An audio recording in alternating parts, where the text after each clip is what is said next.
결혼 5년 차. 나는 이 집에서 따뜻한 국물 한 모금 편히 마셔본 적이 없다. 가족 식사 자리에서 아가씨가 새집 열쇠고리를 식탁 위에 툭 던지며 웃으며 말했다. 관리비만 매달 120만 원이라니까요. 역시 살아보면 다르다니까. 나는 그 집을 아가씨 돈으로 산 줄 알았다. 어머니가 고개를 돌려 늘 그렇듯 너무나도 당연하다는 말투로 내게 이렇게 말하기 전까지는 말이다. 너희 친정집 이번에 재개발 보상금 나오지 않았니? 내가 보태면 되겠구나. 식탁에 앉은 모든 사람의 시선이 내게 쏠렸다. 남편은 당황한 기색으로 고개를 번쩍 들었다. 나는 고개를 숙인 채 생선살을 한 점 집어 천천히 씹어 삼켰다.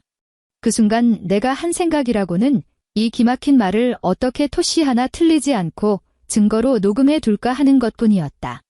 2억 300만 원이라는 친정집 재개발 보상금은 시어머니의 논리대로라면 이 집안의 공동재산인 셈이었다. 하지만 어머니가 모르는 사실이 하나 있었다.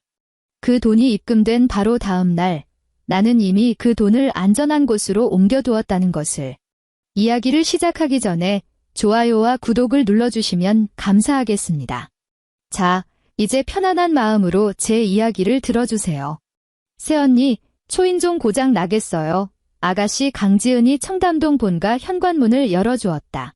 몸을 반쯤만 비켜선 품이 문 앞에 서 있는 사람이 오현주가 아니라 층수를 잘못 찾아온 택배기사를 대하는 것 같았다. 현주는 들고 있던 과일 바구니를 다른 손으로 바꿔들며 신발코를 현관 밖 돌계단 끝에 멈춰 세웠다. 이 청담동 4층짜리 단독주택은 현주가 결혼 5년 동안 수도 없이 드나든 곳이다. 설날, 추석, 시어머니 생신, 시아버지 지인들이 식사하러 오실 때, 지은이 약혼 전 상견례를 할 때도 그 모든 순간마다 현주는 이 문 밖에 서서 초인종을 눌러야만 했다. 현주에게는 이 집의 현관 비밀번호가 없었다. 남편 강민주는 알았다. 아가씨 강지은도 알았다. 심지어 시어머니 최영희가 자주 부르는 가사 도우미 아주머니조차 임시 비밀번호를 가지고 있었다. 오직 현주만이 누군가 안에서 문을 열어줄 때까지 밖에서 기다려야 했다. 오늘 그녀는 4분을 기다렸다. 4분 동안 문 안쪽에서는 달그락거리는 식기 소리, 어머니가 말씀하시는 소리, 그리고 지은이 웃으며 덤마, 그 접시는 꺼내지 마, 너무 낡았어 라고 외치는 소리가 들려왔다.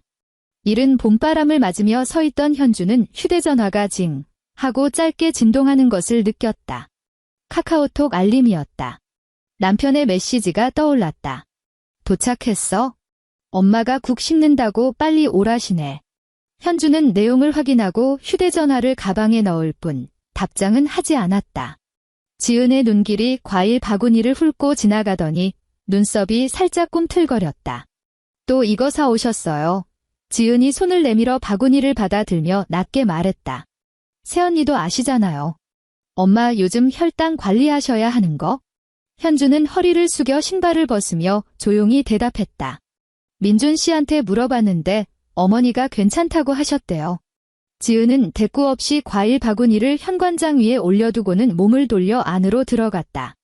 그녀의 몸에서 방금 뿌린 듯한 진한 향수 냄새가 났고 그 냄새는 집안에서 풍겨나오는 사골국 냄새와 뒤섞여 현관에 맴돌았다. 거실에서는 어머니 최영희가 긴 식탁 상석 곁에 앉아 있었다. 머리는 미용실에서 막 다듬고 온 듯 단정했고 목에는 진주 목걸이가 걸려 있었다. 시아버지 강성원은 텔레비전을 보며 작은 잔을 들고 있었다. 식탁 옆면에 앉아있던 남편은 현주가 들어오는 것을 보자 얼굴빛이 조금 풀어졌다. 마치 지각한 변명을 대신 해줄 사람이 마침내 나타난 듯한 표정이었다. 왜 이렇게 늦었어? 남편이 목소리를 낮춰 물었다. 현주는 외투를 문가에 걸며 대답했다. 문 열어주길 기다렸어. 남편은 입을 달싹이다 도로 다물었다. 그는 부엌 쪽을 힐끗 보더니 젓가락을 집어들고는 현주가 앉을 의자를 살짝 뒤로 빼주었다. 어머니가 숟가락을 내려놓으며 평온한 목소리로 말했다. 왔으면 앉거라. 밥상 다 차려놨는데 손님처럼 서서 뭐하니? 현주는 손을 씻고 남편 옆에 앉았다. 밥과 국, 그리고 몇 가지 반찬이 정갈하게 놓여 있었다. 사골국에서는 여전히 김이 모락모락 피어올랐지만 현주 앞에 밥그릇은 비어 있었다. 현주가 막 숟가락을 들려던 참에 지은이 열쇠고리 하나를 유리 식탁 위에 툭 내려놓았다. 은색 열쇠고리에는 작은 금속 장식이 매달려 있었고 거기엔 네이치 빌라라고 새겨져 있었다. 지은이 집게손가락으로 그것을 튕겼다. 열쇠고리가 식탁 위에서 반바퀴를 돌며 쨍그랑하는 경쾌한 소리를 냈다. 시아버지는 텔레비전 볼륨을 줄였다. 남편의 젓가락은 허공에서 멈췄다. 한남동 신축 단지예요. 지은이 아주 무심한 듯한 말투로 말했다. 관리비만 매달 120만 원인데 역시 살아보면 다르다니까요. 경비 아저씨가 택배도 다 받아주시고 지하 주차장도 엄청 깔끔해요. 말을 마친 지은의 시선은 시아버지를 지나 남편을 지나 마지막으로 현주의 얼굴에 머물렀다. 입꼬리가 살짝 올라가 있는 것이 기쁨을 나누려는 표정이라기보다는 어떤 반응을 기다리는 듯 했다. 현주는 고개를 숙여 제 몫에 국을 펐다. 숟가락이 그릇 가장자리에 부딪히며 아주 작은 소리가 났다. 현주는 눈을 들어 올리지 않았지만 어머니 최영희가 지은에게 눈짓을 보내는 것을 볼 수 있었다. 그 눈빛은 몹시 짧았다. 지은이 자랑하는 것을 나무라는 것이 아니라 지금은 잠자코 있으라는 신호였다. 현주의 손가락이 밥그릇 가장자리를 움켜쥐었다. 사기 그릇이 제법 뜨거웠지만 그녀는 손을 놓지 않았다. 지은이 한남동으로 이사해 남편이 열쇠고리를 보며 정말 놀란 듯한 목소리로 물었다. 언제 계약한 거야? 지은이 물잔을 집어들며 소리내어 웃었다. 오빠 요즘 바쁘잖아. 엄마가 오빠 방해하지 말라고 하셔서 말 안 했지? 남편이 어머니를 쳐다보았다. 어머니는 반찬 하나를 집어 시아버지 접시에 올려놓으며 남편의 질문은 듣지 못한 사람처럼 천천히 입을 열었다. 젊은 애들 결혼하는데 번듯한 신혼집 하나는 있어야지. 지은이 어릴 때부터 우리 속 한 번 안 썩였는데 이제 가정 꾸린다니 부모된 도리로 해줄 수 있는 건 해줘야 하지 않겠니? 현주는 해줄 수 있는 건 해줘야지라는 말을 들으며 자기 몫의 국그릇을 앞으로 당겼다. 한 모금 마셔보았다. 국은 이미 미지근해져 있었고 표면에 뜬 기름기가 입술에 미끈하게 달라붙었다. 결혼 5년 동안 현주는 이 집에서 온전하게 자기 앞으로 내어진 따뜻한 국을 먹어본 적이 없었다. 결혼 첫 해 추석, 어머니는 새벽 5시까지 본가로 와서 제사 음식 준비를 하라고 하셨다. 현주가 팔을 썰고 설거지를 하고 전을 부치는 동안 어머니는 옆에 서서 생선 머리 방향이 틀렸다고 지적만 하셨다. 마침내 식구들이 모두 식탁에 둘러앉았을 때 탕국 냄비 바닥에는 숟가락으로 몇 번 뜰 분량밖에 남아있지 않았다. 어머니는 현주를 힐끗 보더니 말했다. 젊은 애들은 국물 너무 많이 먹으면 안 좋아. 부기만 생기지. 그때만 해도 남편은 미안한 기색으로 몰래 자기 국그릇을 현주 쪽으로 밀어주곤 했다. 현주는 시간이 지나면 나아질 거라고 믿었다. 하지만 나중에는 남편마저 그런 미안함조차 생략해버렸다. 새언니는 왜 아무 말씀이 없으세요? 지은이 열쇠고리를 다시 집어들며 손톱으로 금속 장식을 톡톡 두드렸다. 이 집 안 좋아 보여요? 현주가 숟가락을 내려놓고 지은을 빤히 바라보았다. 집이 좋은지 안 좋은지는 직접 살아볼 사람이 제일 잘 알겠죠? 현주가 대답했다. 지은의 얼굴에서 미소가 살짝 옅어졌다. 바로 그때 어머니가 숟가락을 식탁 위에 내려놓았다. 현주야, 어머니의 목소리는 내일 비가 온단다라고 말할 때보다 더 평온했다. 너희 친정집 재개발 보상금 나왔다면서? 식탁 위에서 젓가락질 소리가 일제히 멈췄다. 남편이 번쩍 고개를 들었다. 엄마, 그게 무슨 말씀이세요? 어머니는 앞머리를 슬쩍 쓸어넘기며 눈길조차 주지 않고 대답했다. 무슨 말이긴. 내 처갓집 보상금 나왔다잖니? 금액도 꽤 되던데? 지은이 신혼집 구하는데 새언니가 그 정도 보태는 건 당연한 일 아니니? 시아버지가 헛기침을 한 번 했지만 아무런 말도 얹지 않았다. 지은은 고개를 숙여 열쇠고리를 만지작거렸고 입꼬리는 다시 살짝 올라가 있었다. 어머니는 현주 쪽으로 얼굴을 돌리며 너무도 당연하다는 듯 말했다. 너도 이제 우리 강씨 집안 사람이다. 집안 대소사에 모른 척 뒷짐지고 있으면 쓰니. 내가 보태면 되겠구나. 뭐 문제라도 있니? 식탁에 앉은 모든 사람의 시선이 현주에게 향했다. 남편의 얼굴은 일그러졌다. 방금 그 사실을 처음 알게 된 사람 같기도 했고 언젠가 이런 날이 올 줄 짐작하고 있었던 사람 같기도 했다. 현주는 바로 대답하지 않았다. 고개를 숙여 생선살을 한 점 집어 올린 뒤 가시를 꼼꼼히 발라내고 입에 넣었다. 생선은 차게 식어 있었고 짠맛이 가장 먼저 혀끝을 찔렀다. 천천히 몇 번 씹어 삼킨 뒤에야 현주는 젓가락을 가지런히 내려놓았다. 어머니, 현주가 어머니를 똑바로 쳐다보며 차분한 목소리로 물었다. 무슨 돈을 말씀하시는 건가요? 어머니가 미간을 찌푸렸다. 아직도 모르는 척이니? 내 친정집 재개발 보상금 말이다. 2억이 넘는다던데? 남편의 손가락이 식탁볼을 꽉 움켜쥐었다. 현주는 그 작은 움직임을 놓치지 않았다. 그녀는 불현듯 깨달았다. 남편이 이 사실을 완전히 모르고 있었던 게 아니라는 것을. 적어도 정확한 금액은 알고 있었던 것이다. 어쩌면 그녀가 없는 자리에서 나눈 통화에서였거나 어머니와 차를 마시며 무심코 현주 친정에 보상금이 나왔다네요 라고 흘렸을지도 모른다. 그리고 그 한마디가 어머니의 머릿속에서 거대한 계산기로 돌아가는 것을 막지 않았던 것이다. 현주가 냅킨을 반으로 접어 입가를 닦아냈다. 알겠습니다. 그녀가 말했다. 어머니의 얼굴에 팽팽했던 긴장이 조금 누그러졌다. 마치 그 대답이 흔쾌한 허락이라도 되는 것처럼. 지은은 보란듯이 열쇠고리를 손안에 꽉 쥐고 의자 등받이에 편히 기대앉았다. 하지만 남편은 낮게 그녀의 이름을 불렀다. 현주야. 현주는 남편을 쳐다보지 않았다. 식사를 마치고 현주는 부엌으로 들어가 설거지를 시작했다. 지은이 자기 물잔을 싱크대 안으로 들이밀며 스테인리스 바닥에 컵을 둔탁하게 부딪혔다. 새언니, 엄마가 저러시는 것도 다 우리 집안 잘 되자고 그러시는 거예요. 지은이 부엌 문가에 팔짱을 끼고 섰다. 새언니 친정에서 돈 받은 거 당장 급하게 쓸 데 있는 것도 아니잖아요. 어차피 우리 다 서울에서 얼굴 보고 살 텐데 가족끼리 서로 돕는 게 당연하죠. 현주는 수도꼭지를 틀고 그릇에 묻은 찌꺼기를 물로 씻어냈다. 지은은 현주가 아무 대꾸도 하지 않자 목소리를 낮췄다.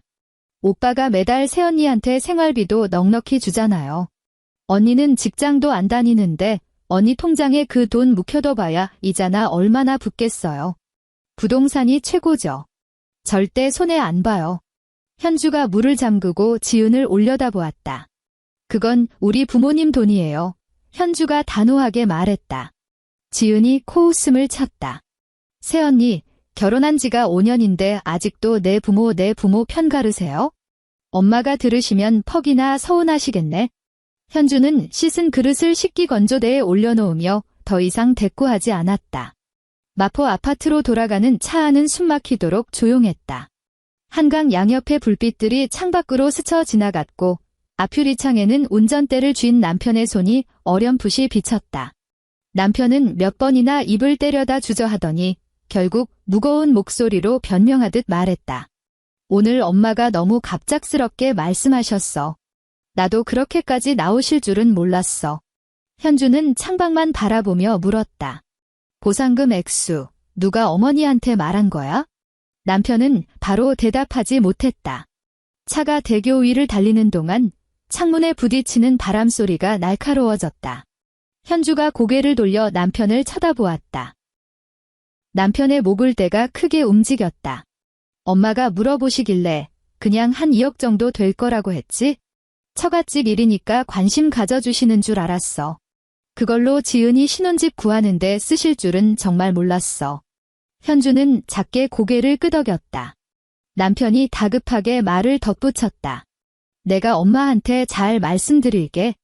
당신한테 너무 부담 주지 마시라고 할게. 근데 지은이 계약건이 이미 많이 진행된 것 같아서 엄마도 요즘 스트레스가 이만저만이 아니셔.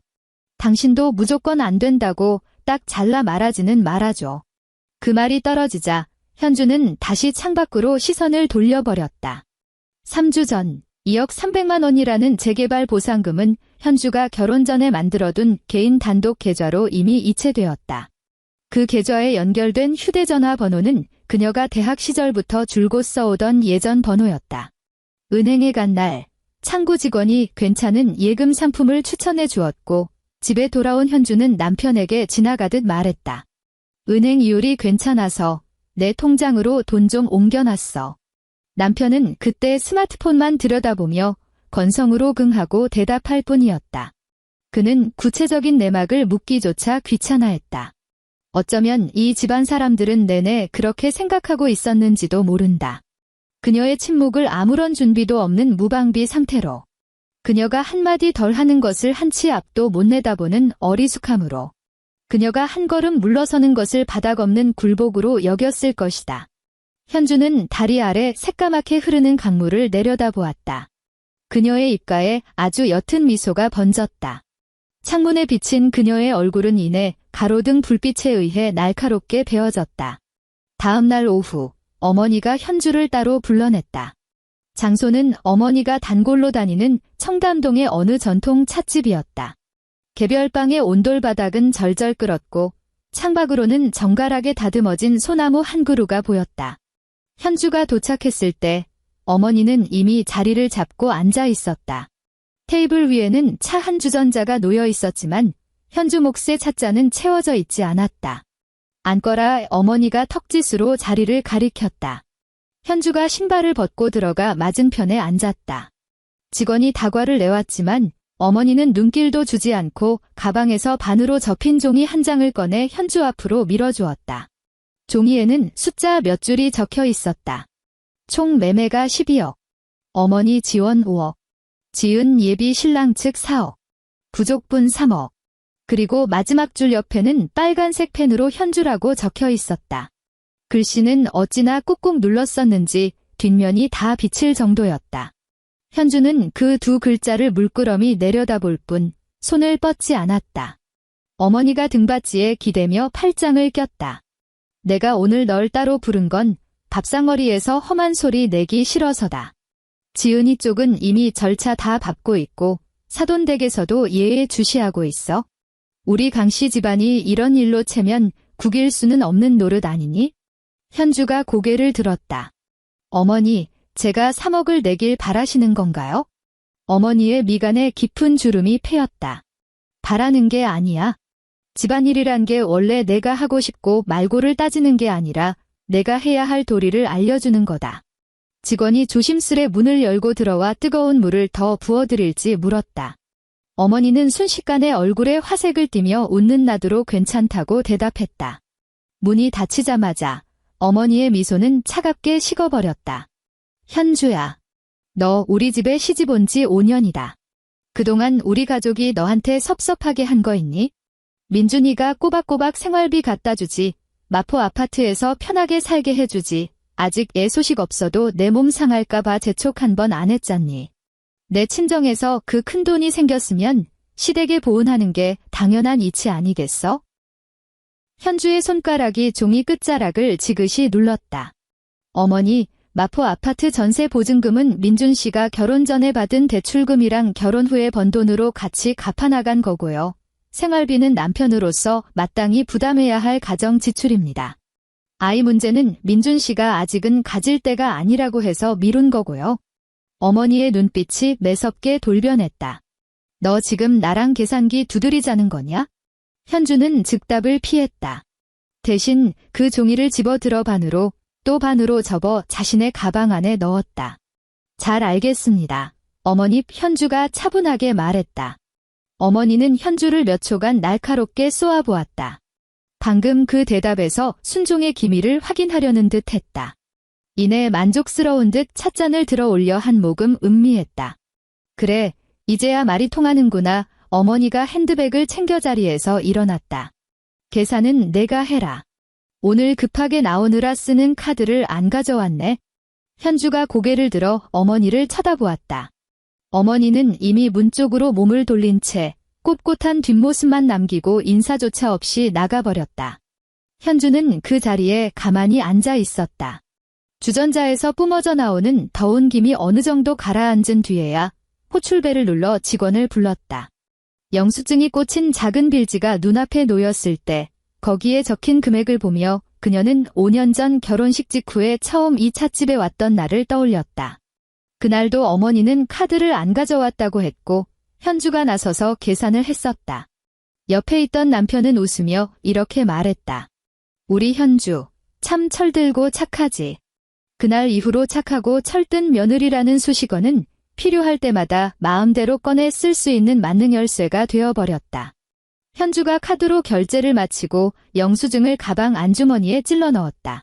찻집 밖으로 나왔을 때 하늘은 잔뜩 찌푸려 있었고 청담동 도로엔 차들이 꼬리에 꼬리를 물고 늘어서 있었다. 그녀는 바로 택시를 잡지 않았다. 대신 처마 밑에 서서 휴대전화를 꺼내 소연이라고 저장된 번호로 카카오톡 메시지를 보냈다. 오늘 통화 괜찮아. 부부 재산 문제로 법률 상담 좀 받고 싶은데. 상대방의 답장은 곧바로 도착했다. 밤 9시 이후에 가능해? 너 드디어 결심 선 거야? 현주는 드디어라는 세 글자를 한참 동안 응시하다가 휴대전화를 손안에 꽉 쥐었다. 그날 밤 남편이 퇴근하고 집에 돌아왔을 때 현주는 식탁 위에 낡은 가계부 하나를 펼쳐놓고 있었다. 가계부 표지는 짙은 남색이었고 모서리는 하얗게 달아 있었다.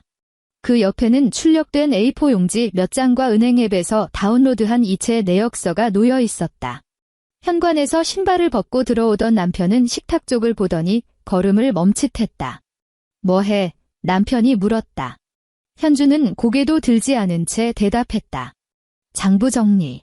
남편이 넥타이를 거칠게 풀어헤치며 짜증 섞인 목소리로 말했다. 무슨 회사를 차린 것도 아닌데 장부 정리는 무슨. 현주는 가계부를 한 장 넘겨 빈 공간에 캡처 화면 하나를 풀로 붙였다. 거기엔 800만 원짜리 이체 내역이 선명하게 찍혀 있었고 수취인은 지은이었다. 적요란에는 변수비라고 적혀 있었다. 결혼 2년 차 때의 일이었다. 지은이 유럽으로 단기 연수를 가야 한다고 했을 때 어머니는 전화로 이렇게 말했다. 지은이가 오빠한테 말하기 민망해하잖니? 내가 일단 먼저 내주렴. 나중에 다 갚아줄 테니 그때 현주에게는 결혼 전 모아둔 돈이 조금 남아있었고 순순히 이체를 해줬다. 물론 그 돈은 지금까지도 아무도 갚지 않았다. 그 다음 장에는 300만 원짜리 내역이 있었다. 지은이 교재비가 갑자기 올랐다며 징징대자 어머니가 새언니 노릇하려면 이럴 때 지갑 여는 거야 라고 했다. 현주는 또 돈을 보냈다. 가계부를 더 넘기면 어머니의 임플란트 치료비 영수증이 나왔다. 치과에서 나오며 어머니는 현주에게 말했다. 민준이 요즘 보너스 안 나왔잖니? 내가 먼저 결제해. 어차피 다 한 식구인데 내 돈 떼어먹겠니? 그날 긁힌 380만 원을 메꾸기 위해 현주는 반년 동안 생활비를 쪼개고 또 쪼개야 했다. 그 다음은 시아버지 지인 결혼식 축의금이었다. 시아버지는 외출 직전에야 봉투 준비를 깜빡했다며 어머니가 친척들 다 보는 앞에서 현주를 불렀다. 너 가방에 현금 있지? 일단 100만 원만 빼서 다오. 시아버지 체면 깎이게 할 순 없잖니. 지난 5년 동안 그렇게 질단 먼저라고 해서 나간 돈을 다 합치면 무려 4,230만 원에 달했다. 현주는 이체 날짜, 수취인, 이체 증빙 자료를 하나하나 꼼꼼히 표시했다. 사진을 찍어 암호화된 클라우드에 업로드한 뒤 공유 링크를 박소연 변호사에게 전송했다. 남편이 식탁으로 다가와 가계부를 몇 장 들춰보더니 미간이 무섭게 좁아졌다. 현주야, 이제 와서 이런 걸 왜 꺼내는 거야? 남편이 가계부를 탁 덮어버리며 짜증을 냈다. 다 가족끼리 서로 돕고 산 건데? 너 이러면 우리가 무슨 내 돈이나 뜯어먹는 파렴치한 가족 같잖아. 현주가 고개를 들어 남편을 똑바로 쳐다보았다. 파렴치한 거 맞지 않아? 남편의 얼굴이 딱딱하게 굳었다. 현주는 남편의 손에 눌려있던 가계부를 아주 부드럽게 빼냈다. 이건 그냥 기록일 뿐이야. 남편은 맞은편 의자에 주저앉으며 관자놀이를 꾹꾹 눌렀다. 엄마가 말 한마디 한 거 가지고 일 크게 만들지 마. 엄마 성격이 좀 강해서 그렇지 아기가 있으신 건 아니잖아. 지은이도 당장 돈이 급해서 그러는 거고.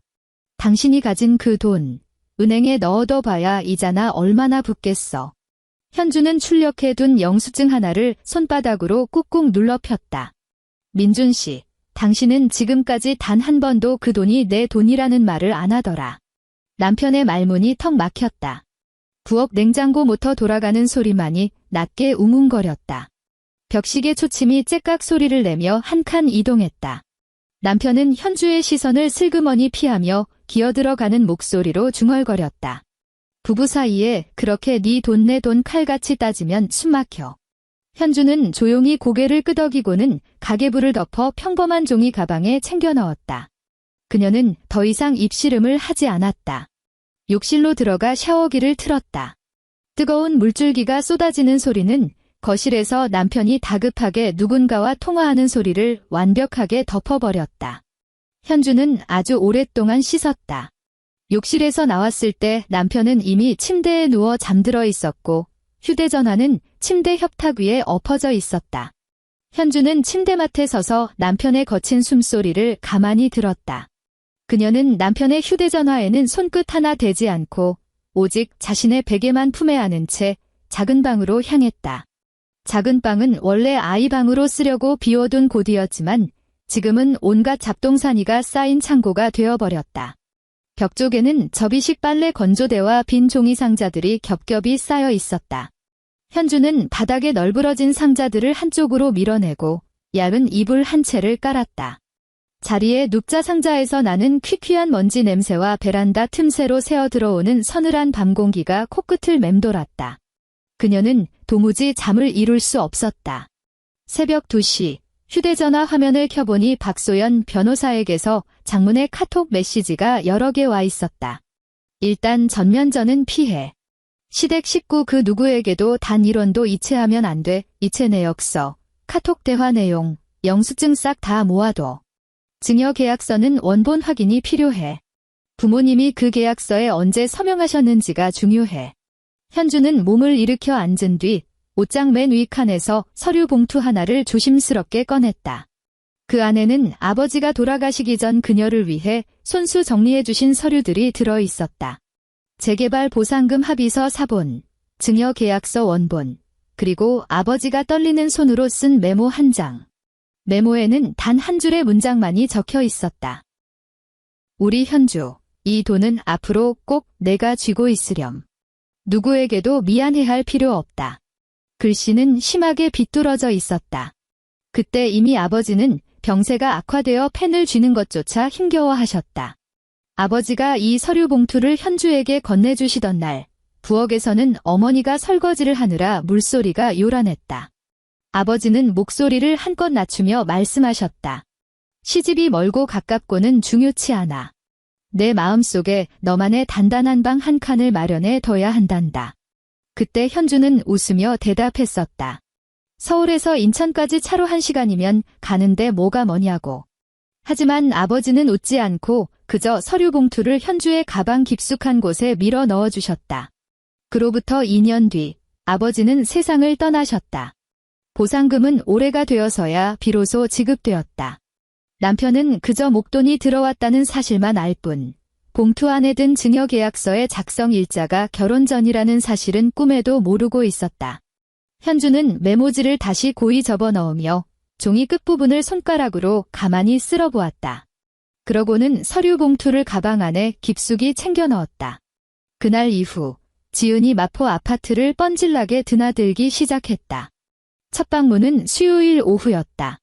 현주가 막 빨래를 널고 있을 때 현관 밖에서 도어록 버튼을 꾹꾹 누르는 소리가 들려왔다. 현관으로 걸어나가 인터폰 화면을 확인해보니 지은이 서 있었다. 새언니, 문 좀 열어봐요. 지은이 카메라 렌즈를 향해 손을 흔들었다. 마치 자기 집에 온 사람처럼 당당했다. 현주는 곧바로 문을 열어주지 않았다.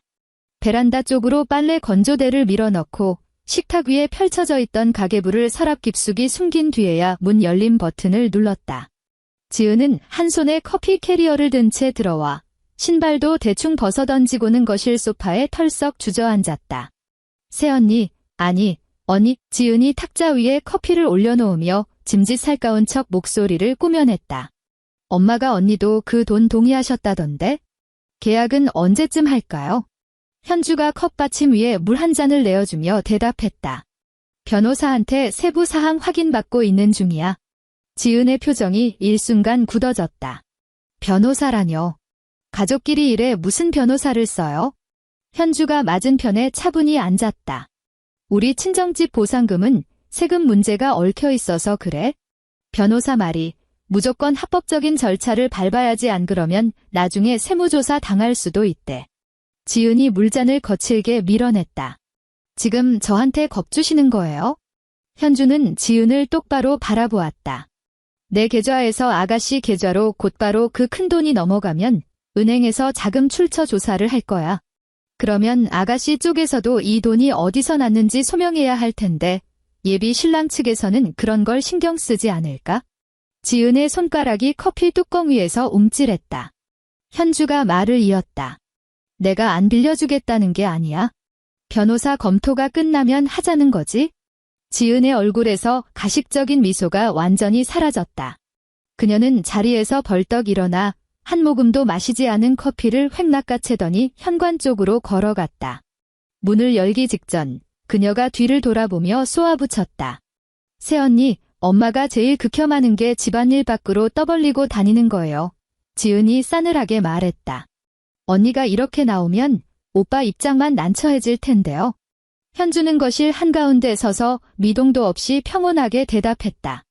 민준 씨가 난처하면 나한테 직접 얘기하겠지?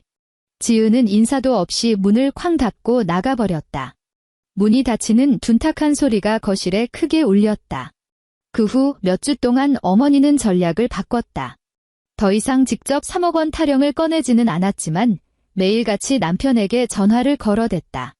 남편의 귀가 시간은 하루가 다르게 늦어졌고 얼굴에는 피로와 짜증이 짙게 배어났다.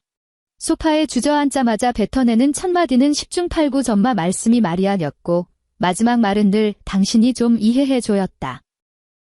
엄마 말씀이 일단 돈을 지은이한테 빌려주는 형식으로 하고 차용증을 쓰자셔. 남편이 바닥에 서류 가방을 툭 던지며 지친 목소리로 말했다. 3억이 무리면 2억이라도 빌려달라시네. 부엌에서 팔을 썰고 있던 현주의 칼질 소리가 도마 위에서 리드미컬하게 울려 퍼졌다. 탕, 탕, 탕. 남편이 부엌 문가로 다가왔다. 뭐라고 말 좀 해봐. 현주는 썬 팔을 냄비 안에 쏟아 넣으며 대답했다. 말했잖아. 변호사 검토 끝날 때까지 기다리라고. 남편의 언성이 살짝 높아졌다. 남들끼리 사업하는 것도 아니고 가족끼리 왜 자꾸 변호사 타령이야? 당신 엄마가 변호사 소리만 들으면 노발대발하시는 거 뻔히 알면서. 현주가 가스레인지 불을 줄이고 남편을 향해 돌아섰다. 민준 씨, 딱 한 번만 물어볼게. 당신은 내가 아가씨한테 얼마를 주면 좋겠어? 남편이 멈칫했다. 내가 바라는 게 아니라 지금 상황이 그렇다는 거잖아. 당신은 내가 얼마를 내놓길 바라냐고 현주가 다시 물었다. 남편은 입술을 꾹 깨물었다. 한참의 침묵 끝에 그가 입을 열었다. 일단 2억만 먼저 융통해주면 나머지 금액은 우리가 어떻게든 마련해 볼게. 어차피 당신이 피땀 흘려번 돈도 아니고 하늘에서 뚝 떨어진 재개발 보상금이잖아. 냄비 안에 국물이 부글부글 끓어오르며 하얀 김이 얼굴로 확 덮쳐왔다. 현주가 손을 뻗어 가스레인지 불을 껐다. 펄펄 끓는 증기에 손등을 살짝 떼어 붉게 달아올랐다. 그녀는 벌겋게 익은 손등을 내려다볼 뿐 찬물에 헹구려 하지 않았다. 알았어, 그녀가 말했다. 남편은 그제야 안도하는 눈치였다. 그럼 엄마한테는 당신이 긍정적으로 생각하고 있다고 말씀드릴게. 현주는 남편의 착각을 굳이 정정해주지 않았다. 국을 그릇에 담아 식탁 위에 올려놓았다. 남편이 자리에 앉아 허겁지겁 국을 떠먹기 시작했다. 현주는 맞은편에 앉아 그 모습을 가만히 지켜보았다. 그때 그녀는 아주 선명하게 깨달았다. 남편은 시어머니와 자신 사이에서 중간에 끼어 어쩔 줄 모르는 게 아니었다. 그는 처음부터 줄곧 시어머니 편에 서 있었고 단지 자신이 나쁜 놈이 되지 않도록 현주가 순순히 물러나 주길 바랐을 뿐이었다. 3개월 뒤 청담동 본가로 법원 등기가 송달되었을 때 가족들은 한창 어머니 생신 파티를 하고 있었다. 그날 식탁에는 진수성찬이 차려져 있었다. 지은과 그녀의 예비 신랑이 한쪽에 나란히 앉아 있었다. 짙은 남색 정장을 차려입은 예비 신랑은 좀처럼 입을 열지 않았다. 시아버지는 평소보다 훨씬 과묵해져 있었고 빈 술잔을 채워달라는 말조차 하지 않았다. 반면 화려한 새 브로치를 가슴에 단 어머니는 목청을 한껏 높이며 식사 분위기를 주도했다. 현주는 그 자리에 없었다. 아침 일찍 남편에게 카카오톡 메시지를 보냈을 뿐이다. 오늘 저녁에 못 가, 몸이 안 좋아서. 남편은 잘았어 라고만 짧게 답장했을 뿐 어디가 어떻게 아픈지는 묻지 않았다. 저녁 8시가 조금 넘었을 무렵 남편의 휴대전화가 짧게 진동했다. 은행 앱 알림이었다. 무심코 화면을 내려다보던 남편의 표정이 단 몇 초 만에 기괴하게 일그러졌다. 혼란, 경악, 그리고 공포. 예비 신랑에게 새집 창밖 풍경 사진을 보여주며 웃던 지은이 고개를 들고 물었다. 오빠, 왜 그래? 무슨 일 있어? 남편은 대답하지 못했다. 연이어 두 번째 알림이 울렸다. 다른 은행 계좌마저 동결되었다는 메시지였다. 뒤이어 법원 전자 송달 안내 문자까지 도착했다. 어머니가 미간을 찌푸리며 꾸짖었다. 민준아, 어른들 계신 자리에서 폰 좀 내려놔라. 남편이 넋이 나간 얼굴로 어머니를 쳐다보며 물기 없이 갈라진 목소리로 간신히 입을 뗐다. 엄마, 내 통장 다 가압류 걸렸어요. 순식간에 식탁 위가 죽은 듯이 고요해졌다. 어머니가 들고 있던 젓가락을 식탁 위에 탁 내려놓았다. 가압류라니? 그게 무슨 소리야? 똑바로 말해봐. 남편이 의자를 거칠게 밀어내며 자리에서 벌떡 일어났다. 바닥을 긁는 쇳소리가 날카롭게 거실을 갈랐다. 덜덜 떨리는 손가락으로 문자를 다시 확인했다. 채권 가압류의 남편이 텅 빈 눈동자로 글자를 더듬더듬 읽어내려갔다. 채권자 오현주. 지은의 얼굴이 백지장처럼 새하여졌다. 새언니 미쳤어요. 어머니가 남편의 손에서 휴대전화를 낚아챘다. 화면을 뚫어지게 쳐다보는 그녀의 눈빛은 마치 평생 상상조차 못했던 대포알이 자신을 향해 날아오는 것을 목격한 사람 같았다. 감히 그년이 어머니의 날선 비명이 거실을 찢어놓았다. 그년이 무슨 권리로 내 아들 통장을 묶어? 시아버지가 묵직하게 술잔을 내려놓았다. 일단 전화부터 걸어서 자초지종을 물어봐. 어머니는 이미 미친 듯이 현주의 번호를 누르고 있었다. 거실 가득 통화 연결음만이 공허하게 울려 퍼졌다. 받지 않았다. 다시 걸었다. 2번, 3번, 5번의 통화는 끝내 연결되지 않았다. 거실 탁자 위에는 촛불조차 꽂지 못한 생일 케이크가 덩그러니 놓여 있었다. 지은의 예비 신랑은 조용히 휴대전화를 재킷 안주머니에 챙겨 넣었다.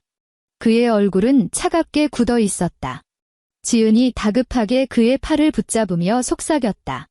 오빠, 이건 우리 가족들끼리 작은 오해가 생겨서. 예비 신랑은 지은의 손을 차갑게 뿌리치고 자리에서 일어났다. 내일 아침 일찍 회의가 있어서 저는 이만 가보겠습니다. 지은이 현관까지 쫓아나가며 떨리는 목소리로 매달렸다. 오빠, 지금 이렇게 가버리는 게 어딨어? 하지만 예비 신랑은 현관에서 단 1초도 지체하지 않았다. 구두를 꿰어 신고 문을 열고 차가운 복도로 빠져나갔다.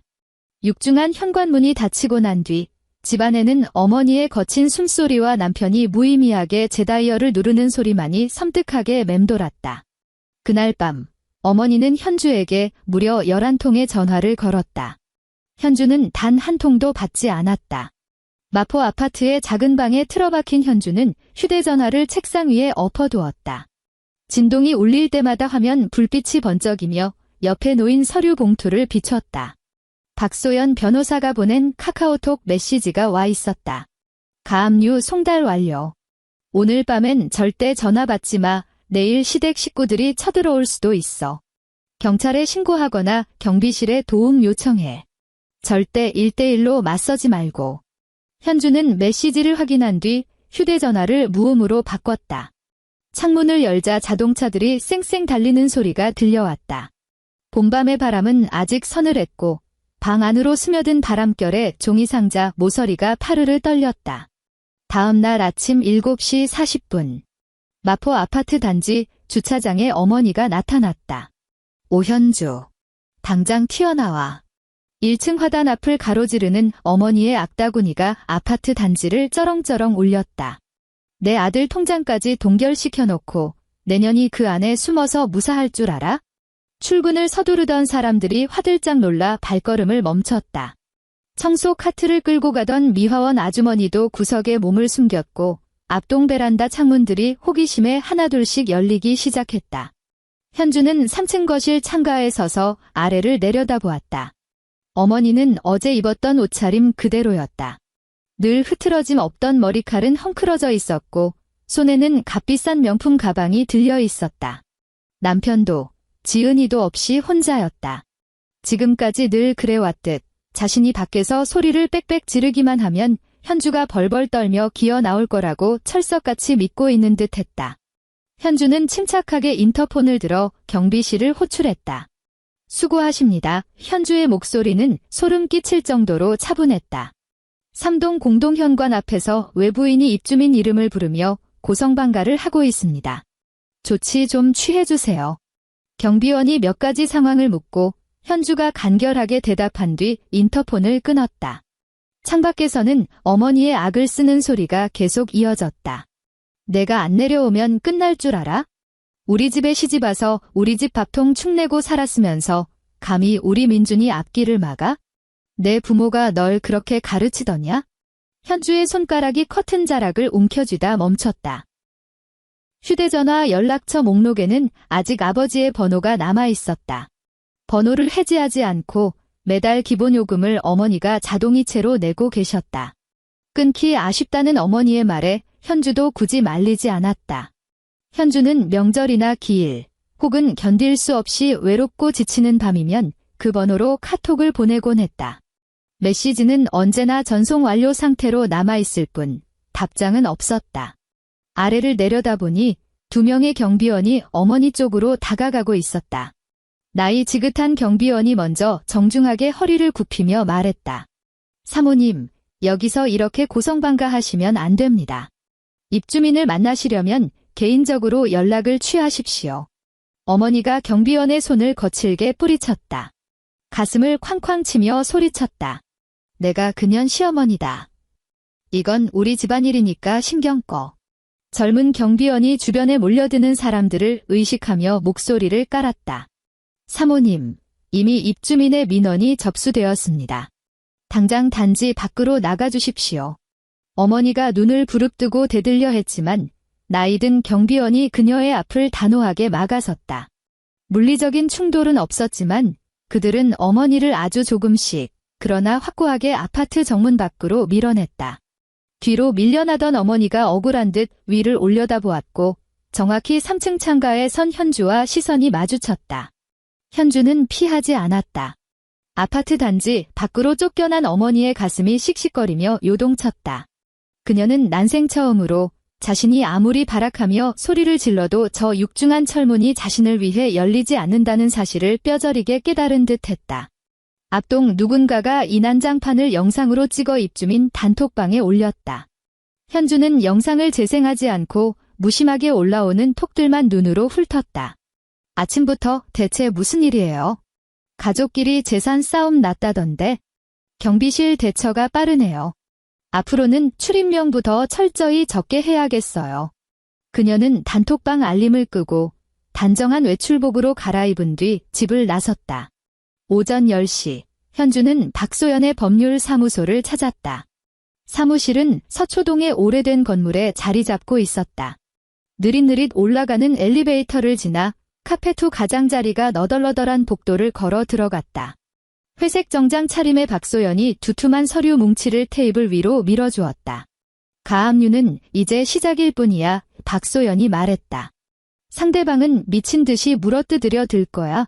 내가 할 일은 절대 휘말리지 않고 침묵하는 거야. 모든 연락과 협상은 나를 통해서만 해. 현주가 고개를 끄덕였다. 박소연이 파일을 넘겼다. 이번 소송의 핵심 무기는 바로 이 증여 계약서야. 결혼 전에 작성되었고 증여자는 내 부모님, 수증자는 너 본인으로 명확하게 명시되어 있어. 비록 실제 입금이 결혼 후에 이루어졌지만 완벽한 특유재산으로 인정받을 수 있어. 저쪽에서 부부 공동재산이라고 우겨봐야 법원에서는 씨알도 안 먹혀. 현주가 계약서 맨 밑에 적힌 아버지의 서명을 가만히 내려다보며 물었다. 만약 시댁에서 며느리니까 당연히 시댁을 위해 돈을 내놔야 한다고 억지를 부리면 어떡해? 박소연이 고개를 들어 현주를 응시했다. 법정에서는 그런 시대착오적인 억지는 안 통해. 현주의 입가에 아주 희미한 웃음이 스쳤다. 박소연이 설명을 이어나갔다. 내가 대신 내준 돈을 돌려받는 문제는 각 지출의 성격을 따져봐야 해. 100% 다 받아낼 수 있다고 장담하긴 어렵지만 이체 내역이 확실하고 시댁에서 지속적으로 부부 생활과 무관한 지출을 강요했다는 점은 협상에서 우리에게 아주 유리한 카드가 될 거야. 그리고 남편이 결혼 후에 번 월급과 예금도 부부 공동재산에 포함되니까 너는 당당하게 재산 분할을 요구할 권리가 있어? 현주는 토씨 하나 놓치지 않고 경청했다. 그녀는 이렇게까지 하는 건 너무 매정한 거 아닐까? 라거나 그 사람은 앞으로 어떻게 살지? 따위의 질문은 입 밖에도 내지 않았다. 박소연은 그런 현주를 한참 바라보다가 부드러운 목소리로 덧붙였다. 현주야, 원한다면 지금이라도 물러설 수 있어.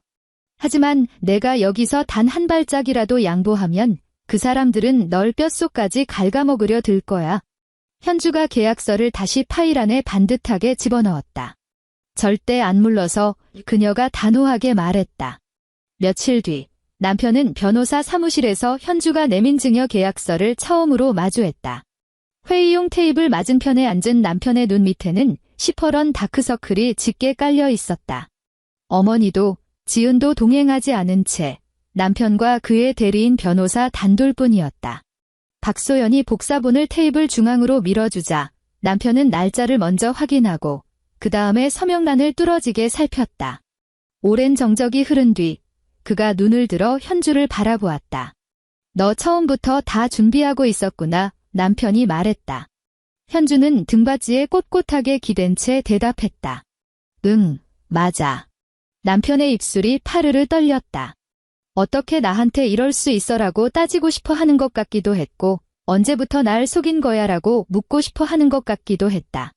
결국 그의 입에서 나온 말은 이것이었다. 그래서 처음부터 단 1원도 내놓을 생각이 없었던 거네. 현주는 남편의 눈을 피하지 않고 똑바로 응시했다. 우리 아버지는 처음부터 강씨 집안에 당신들 몫으로 돈을 내어줄 생각이 없으셨어. 남편의 얼굴이 무너져 내렸다.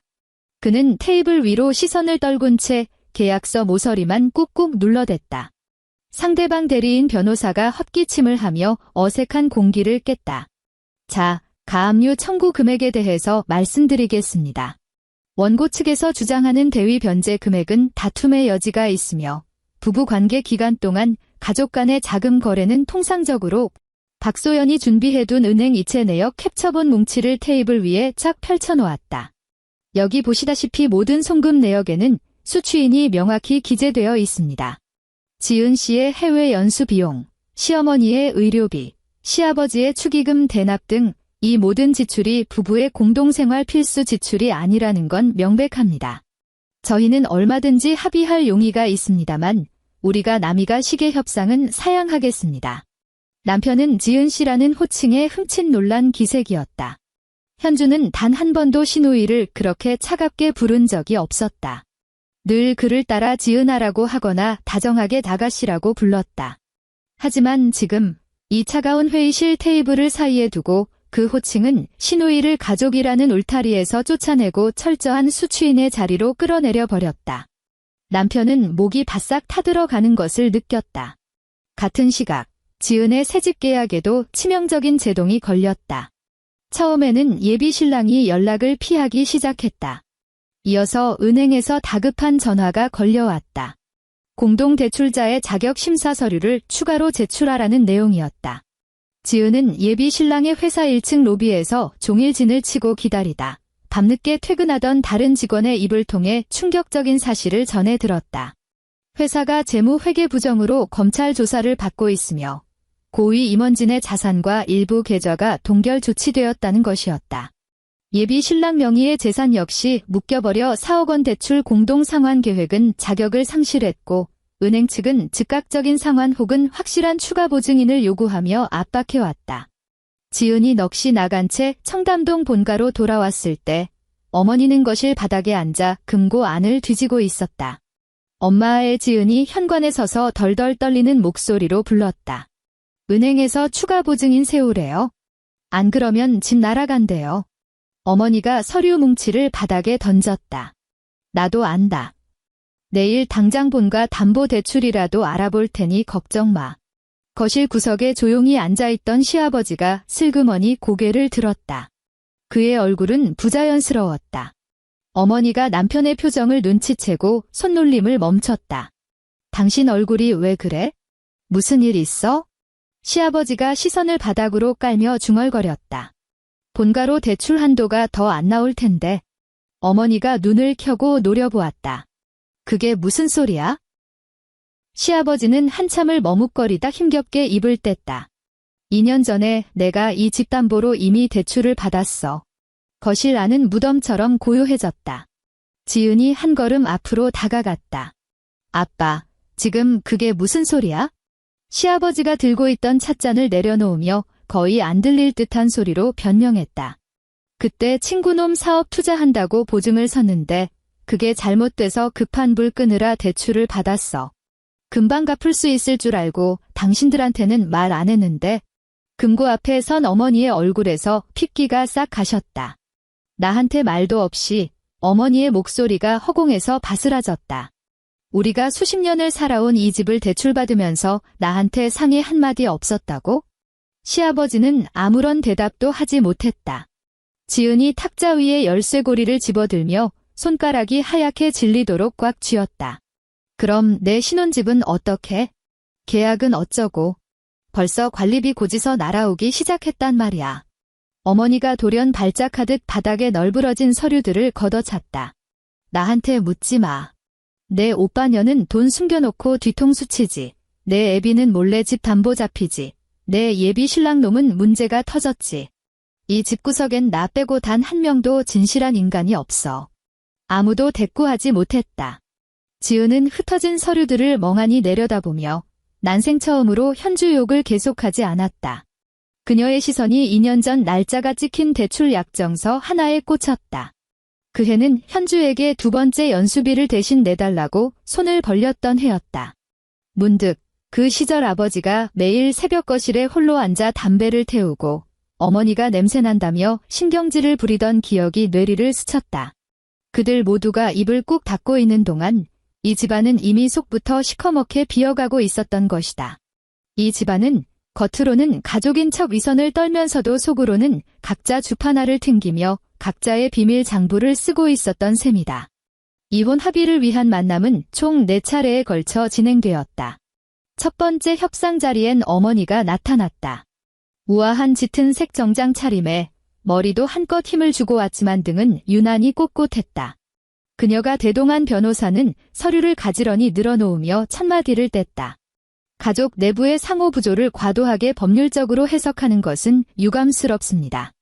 박소연은 일고의 가치도 없다는 듯 대꾸조차 하지 않고 현주의 요구사항이 담긴 문서를 테이블 중앙으로 툭 던졌다. 5년간 대납한 비용 4,230만 원 전액 반환. 결혼 후 형성된 부부 공동재산 중 현주의 몫분할. 마포 아파트는 보증금 정산이 완료될 때까지 현주가 우선 거주할 것 후 현주 측은 시댁 본가를 비롯한 강씨 집안 재산에 대해서는 일절 소유권을 주장하지 않되 남편 및 시댁 식구 그 누구도 향후 현주 혹은 친정 측에 어떠한 형태의 금전적 요구도 하지 않을 것. 어머니는 마지막 조항을 읽고는 코웃음을 쳤다. 글을 써놓은 꼴이 우리가 무슨 거지인 줄 알겠구나. 어머니가 현주를 노려보며 낮게 읊조렸다. 너 지난 5년 동안 어디서 살았니? 누구 돈으로 먹고 살았어? 우리 민준이가 번 돈으로 호의호식해놓고 이제 와서 돈을 더 뜯어가겠다고? 현주는 침묵했다. 박소연이 은행 거래 내역서를 보란 듯이 어머니 앞으로 밀어붙였다. 강민준 씨가 지급한 것은 부부의 공동생활비입니다. 오현주 씨 역시 결혼 전 버젓한 직장이 있었으나 가정을 돌보기 위해 퇴사했습니다. 전업주부의 가사 노동 역시 재산 분할 비율 산정 시 당연히 기여도로 인정받습니다. 그리고 여기 이 내역들 추영희 여사님께서 이 돈들을 단 한 번이라도 변제하신 적이 있는지 명명백백하게 밝혀주시죠. 어머니 측 변호사가 내역서를 집어들었다. 첫 장은 지은의 어학연수 비용, 다음 장은 치과 치료비, 그 다음은 시아버지 축의금 이체 내역. 뒤로 페이지가 넘어갈 때마다 회의실 안엔 날카로운 종이 마찰음만 울려 퍼졌다. 변호사는 20분 넘게 서류를 훑어보더니 어머니에게 심각한 표정으로 무언가 속삭였다. 어머니의 안색이 잿빛으로 변했다. 그녀는 그날 더 이상 단 한마디도 입을 떼지 못했다. 두 번째 협상에서 남편은 계좌 가압류 탓에 당장 생활이 막막하다며 반환 금액을 줄여달라고 애원했다. 현주는 그 말을 끝까지 듣고 나서 짧게 물었다. 당신이 나한테 매달 주던 그 생활비, 딱 정해진 액수에서 10원 한 장 더 준 적 있어? 내가 생활비 모자라서 내 개인 카드로 생활비 메운 적이 몇 번이나 되는지 알기나 해? 남편은 고개를 든 채 아무 대답도 하지 못했다. 박소연이 또 다른 표를 꺼내 들었다. 결혼 후 지출 내역도 전부 정리해 왔습니다.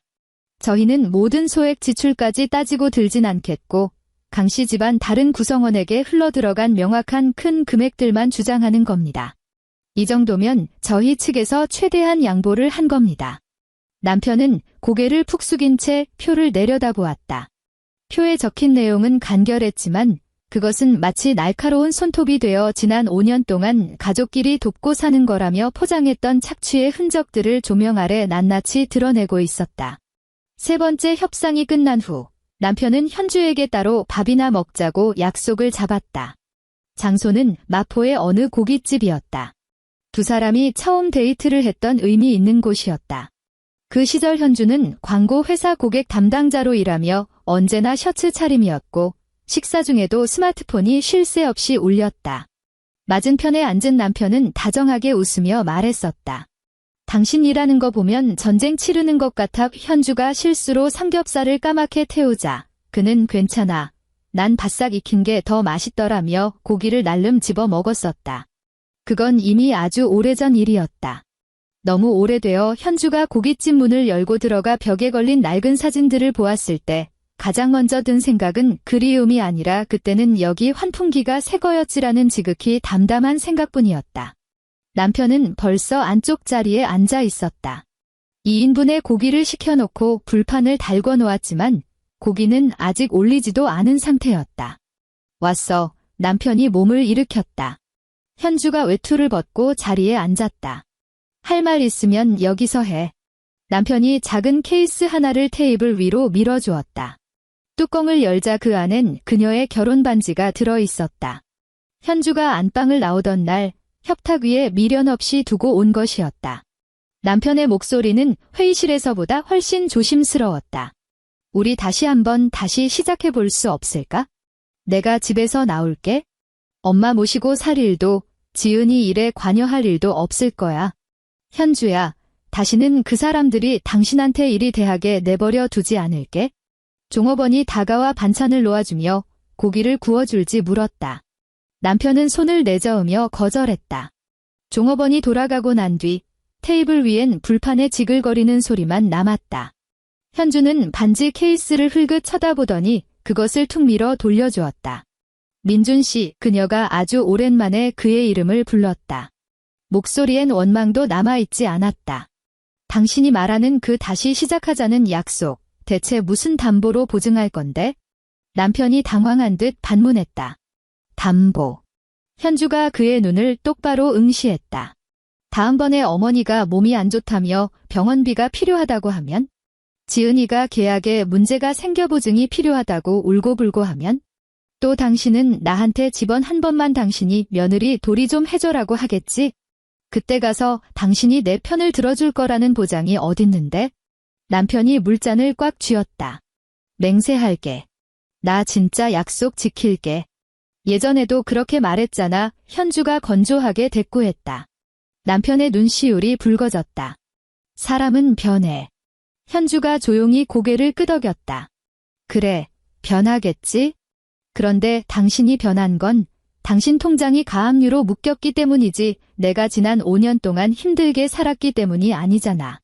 남편의 소나귀에 힘이 들어가며 물잔 속에 물이 출렁거렸다. 현주가 손을 들어 종업원을 불렀다. 그리고 자신이 먹은 몫의 계산서만 따로 분리해달라고 요청했다. 종업원은 두 사람을 번갈아 보았지만 아무것도 묻지 않았다. 현주는 영수증에 서명을 마치고 외투를 챙겼다. 남편이 다급하게 벌떡 일어났다. 현주야, 그래도 밥은 먹고 가야지. 현주는 달궈진 불판 옆에 놓인 고기를 쳐다보며 고개를 저었다. 난 이제 식어 빠진 음식은 먹고 싶지 않아. 그녀가 말했다. 그녀가 고깃집 문을 열고 나갈 때 뒤에서 의자가 부딪히는 요란한 소리가 들렸다.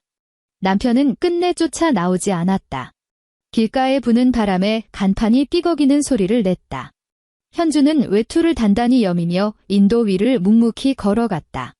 길가에 놓인 쓰레기통을 지나칠 때 그녀는 아까 계산대에서 종업원이 집어준 박하사탕을 미련 없이 휙 던져버렸다.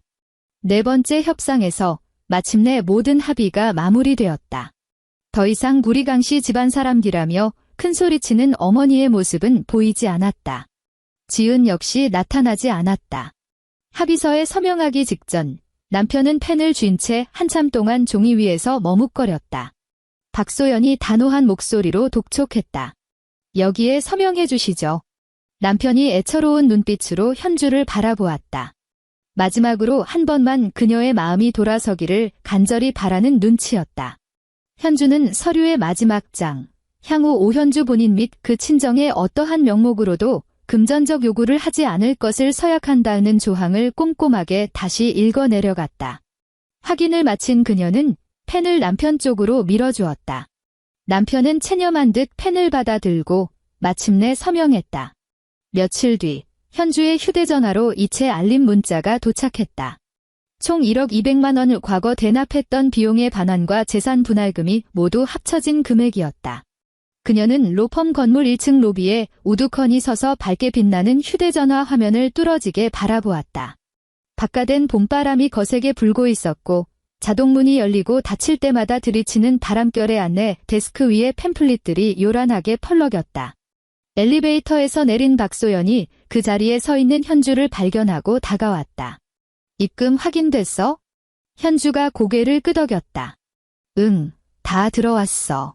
박소연이 다가와 현주의 어깨를 가볍게 토닥였다. 구청 가서 호적 정리하고 아파트 보증금 빼는 절차도 남았으니까 너무 조급해하지 말고 천천히 해. 오늘은 일단 집에 가서 푹 쉬어. 현주가 알겠다고 대답했다. 박소연이 먼저 건물 밖으로 나간 뒤에도 현주는 그 자리에 한참을 서 있었다. 그녀는 입금 내역이 찍힌 화면을 캡처한 뒤 카카오톡을 열어 연락처 목록에서 아버지의 이름을 찾았다. 대화창의 마지막 메시지는 작년 아버지 기일날 보냈던 것이었다. 아빠, 오늘 비가 많이 오네? 엄마가 그러는데 아빠는 비 오는 날 외출하는 거 엄청 싫어하셨대. 답장은 없었다. 현주는 방금 캡처한 사진을 전송하고 채팅창에 짧은 문장 하나를 써 내려갔다. 아빠, 나 내 돈 다 되찾았어. 메시지 옆에 전송 완료 표시가 떴다. 그녀는 자신이 보낸 메시지를 가만히 응시하며 화면 모서리를 만지작거렸다. 로비 안으로 발걸음을 재촉하는 사람들의 구두 소리가 경쾌하게 울렸다. 현주는 휴대전화를 가방 안에 챙겨 넣고 자동문을 지나 거리로 나섰다. 서울의 봄바람은 유난히 샜다. 그녀의 머리카락이 바람에 흩날려 입가에 달라붙었다. 그녀는 굳이 머리칼을 정리하려 애쓰지 않고 가방끈을 어깨 위로 단단히 고쳐맨 뒤 길목을 지나 지하철역을 향해 걸음을 옮겼다. 3개월 뒤 지은이 그토록 자랑하던 한남동 신축 빌라는 법원 2차 경매 절차에 들어갔다. 1차 경매에서는 단 한 명도 입찰하지 않았다. 매달 관리비만 120만 원씩 나가는 럭셔리 빌라를 시장에서 선뜻 떠안을 배짱 좋은 사람은 지은의 생각만큼 많지 않았다. 결국 2차 경매에서 최저 입찰가가 크게 떨어진 뒤에야 이름조차 생소한 어느 부동산 투자법인에게 낙찰되고 말았다. 은행 문을 나서는 지은의 손에는 정산내역서 몇 장만 들려 있었다. 기대했던 시세 차익은커녕 밀린 여러 비용을 처리해야 할 채무만 잔뜩 남아 있었다. 예비 신랑과는 진작에 파혼했다. 파혼 사유는 아주 점잖게 쓰여 있었다. 양가의 경제적 상황이 너무 극심하게 변하여 무리하게 결혼을 진행하는 것은 서로에게 무책임한 일이라는 내용이었다. 지은이 짐을 챙기러 청담동 본가에 들렀을 때 어머니는 거실에 앉아 있었다. 집 안 곳곳의 가구들에는 이미 경매 딱지가 붙어 있었고 일부는 중고시장에 넘기고 나머지 꼭 필요한 짐들만 경기도 외곽에 다 쓰러져가는 작은 전셋집으로 옮겨갈 예정이었다. 시아버지의 대출금 만기가 돌아오자마자 채권은행은 자비 없이 절차에 착수했고 결국 본가를 잃게 된 것이었다. 엄마의 지은이 계단 앞에 서서 쉰 목소리로 불렀다. 내 방에 있던 화장대는 가져가도 돼? 어머니는 고개도 돌리지 않은 채 대답했다. 못 가져가. 새로 이사갈 집엔 그런 거 들어갈 자리도 없다. 지은은 어릴 적부터 수도 없이 오르내렸던 계단을 물끄러미 바라보았다. 문득 몇 달 전 그녀가 H빌라 열쇠고리를 유리 식탁 위에 보란듯이 튕기며 현주가 고개 숙인 채 국을 떠먹는 모습을 비웃던 기억이 떠올랐다. 그때 그녀는 자신이 이겼다고 생각했다. 하지만 지금 그 열쇠고리는 그녀의 가방 안에 처박혀 이 세상 그 어떤 문도 열어주지 못하는 한낱고철이 되어버렸다. 이삿날 어머니는 텅 빈 본가 현관문 앞에 서서 마지막으로 도어록 비밀번호를 눌렀다. 기계음과 함께 굳게 닫혀있던 문이 열렸다. 이삿짐 센터 직원들이 짐 상자들을 트럭에 실어 날랐다. 어머니는 현관을 멍하니 응시하라. 문득 현주가 명절 때마다 이 문 밖에 서서 초인종을 누르며 기다리던 모습을 떠올렸다. 그때 그녀는 현주가 문 밖에 서 있는 것이 너무나도 당연하다고 여겼다. 그녀는 현관문을 당겨 닫았다. 잠금 장치가 찰칵 소리를 내며 잠겼다.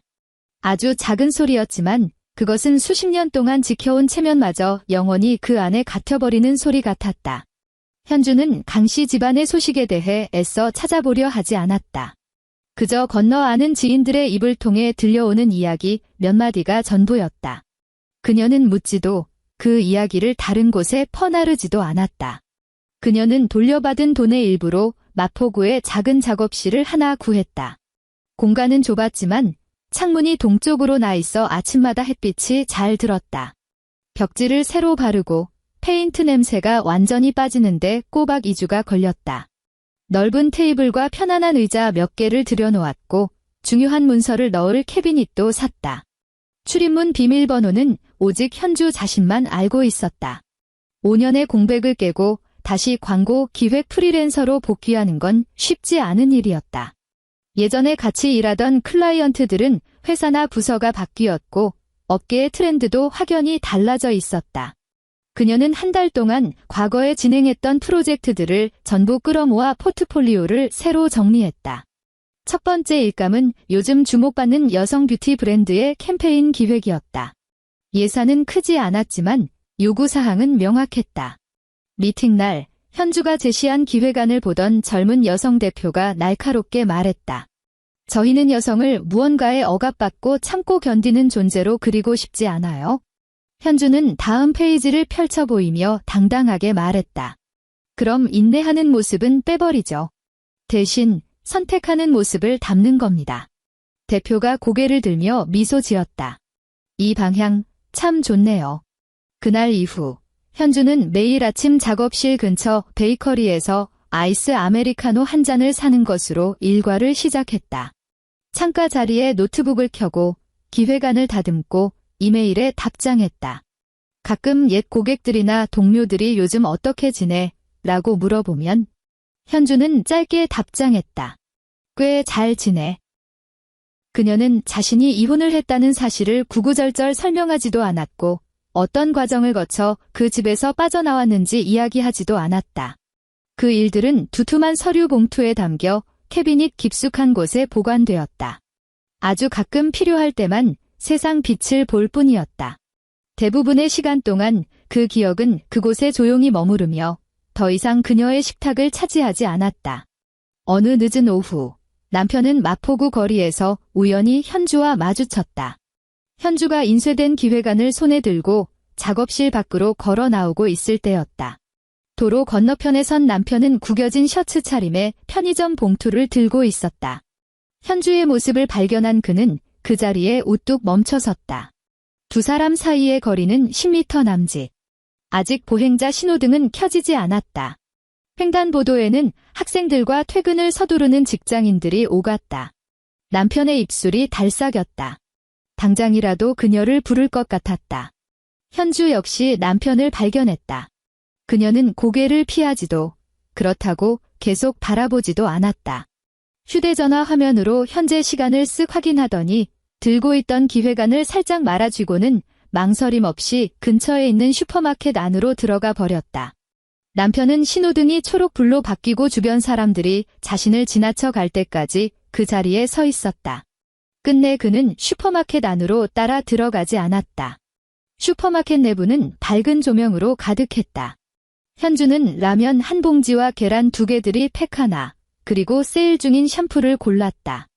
계산대 앞에 줄을 서서 기다리는데 앞선 꼬마 손님이 동전을 찾느라 계산원이 차분히 기다려주고 있었다.